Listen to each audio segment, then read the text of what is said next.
You're not buying it, are you? Huh? That Donald Trump is some kind of a messiah, like the evangelical Magalot would say. But he's not the messiah, he's just a naughty little boy. That he is. And believing anything that Donald Trump says requires a willful disregard for his long record of contradictions, fabrications, and shifting narratives. Now, throughout his public life as some kind of real estate mogul and a reality TV star stealing Alan Sugar's place. Well, and now finally a political figure. He was a president, 45th, the 45th president of the United States, and now he's the 47th. Blimey. Now, if I was a religious man, I would say, God help us, quite frankly, but I'm not. I believe in, pathos, ethos, logos, emotion, trust, and logic, and defend logic. Science, for instance. But you see, he portrayed himself as a deal maker, a genius. Anyone can call themselves a genius, but I think the proof has to be in the pudding. And this pudding is rather sour, yes. No, he's some kind of genius and deal maker, and yeah, he's had several bankruptcies.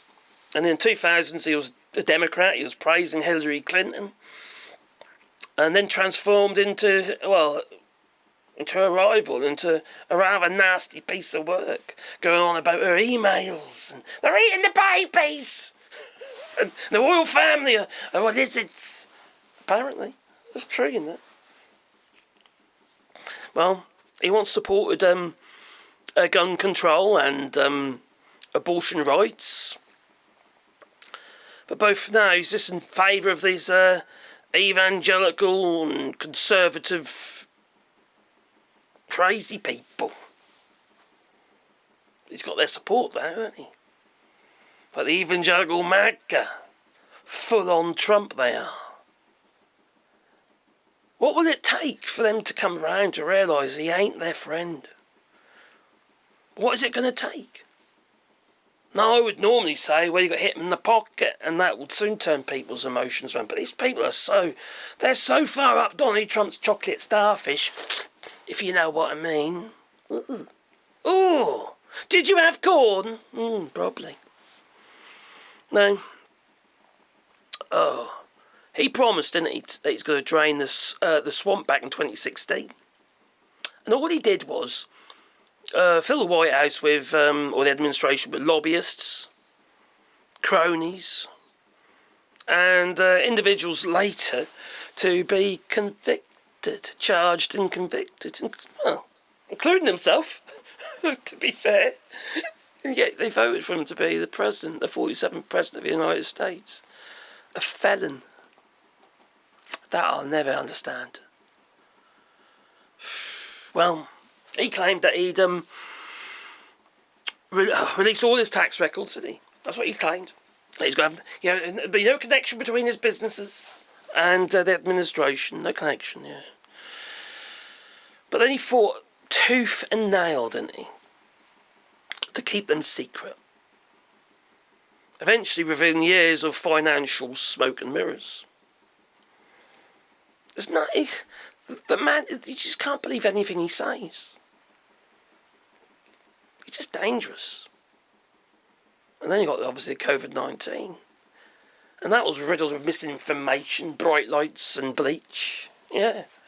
Claiming the virus would just disappear at will. And if you don't record it, the cases won't go up.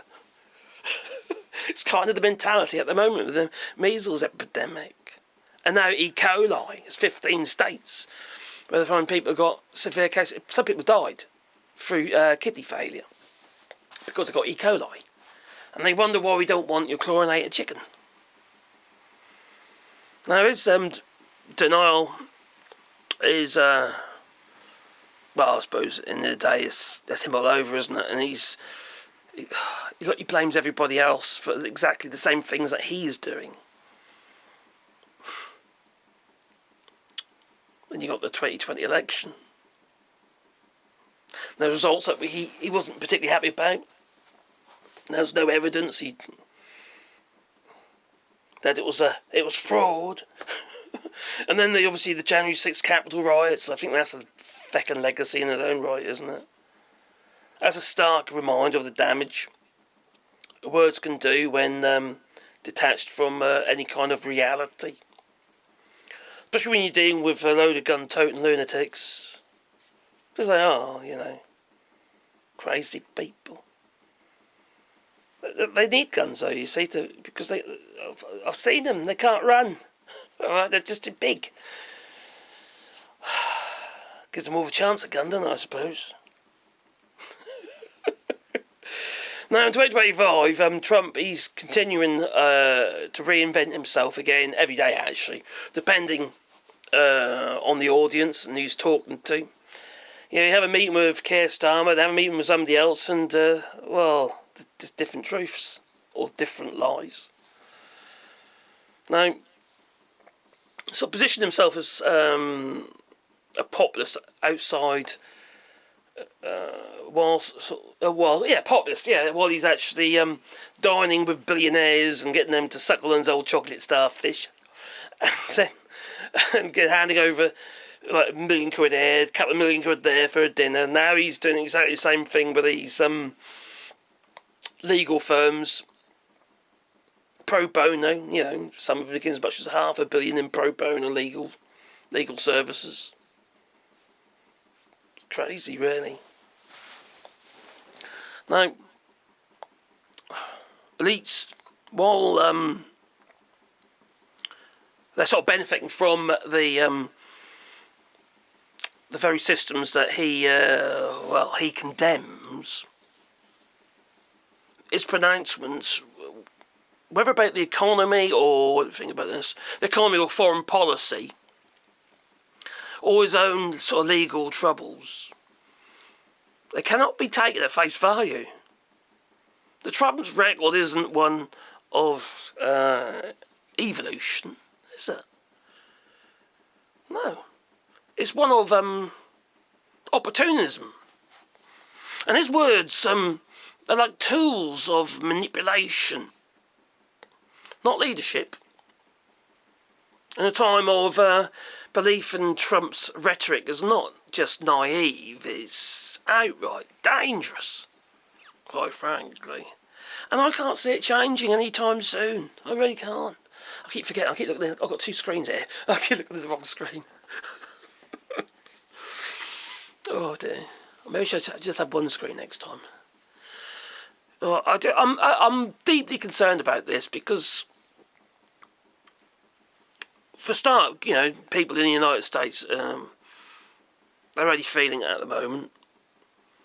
Other countries there's a contraction of trade and relationships. The US is soft power, its place in the world. And that, you know what it's like, don't you? Everyone gets tarnished with the same brush. They just do. Which isn't fair. It's not fair. It's like when you have any kind of right-wing leader and, say in Hungary, for instance, people who voted for Viktor Orban, and he's proved to be a Trump sycophant, Trump and Putin sycophant. Don't mean to say all the people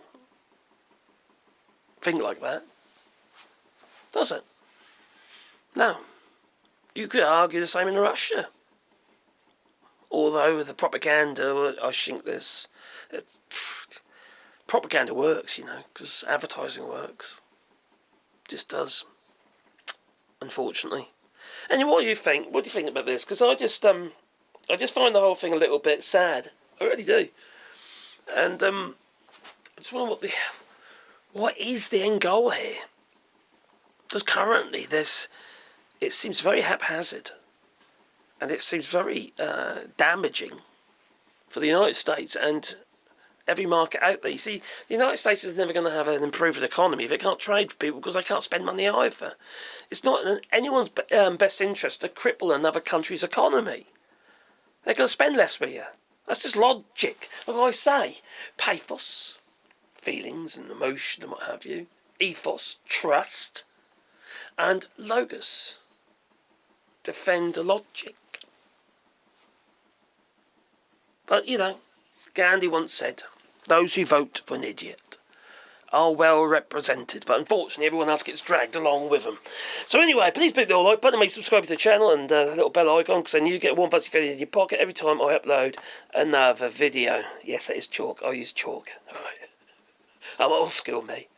I've got blackboards. Anyway, if you want to support the channel, do it on Patreon or buy us coffee, and then I won't be able to afford a pen. Maybe. Instead of chalk. I like chalk. It's cool. I've got all my little boards and stuff there. I've got my let me show you, look. You see, I have to do all my bullet points like that, you see, and then I can work my video off that. Anyway, it's time for me to go, so toodaloo, you know. Toodaloo.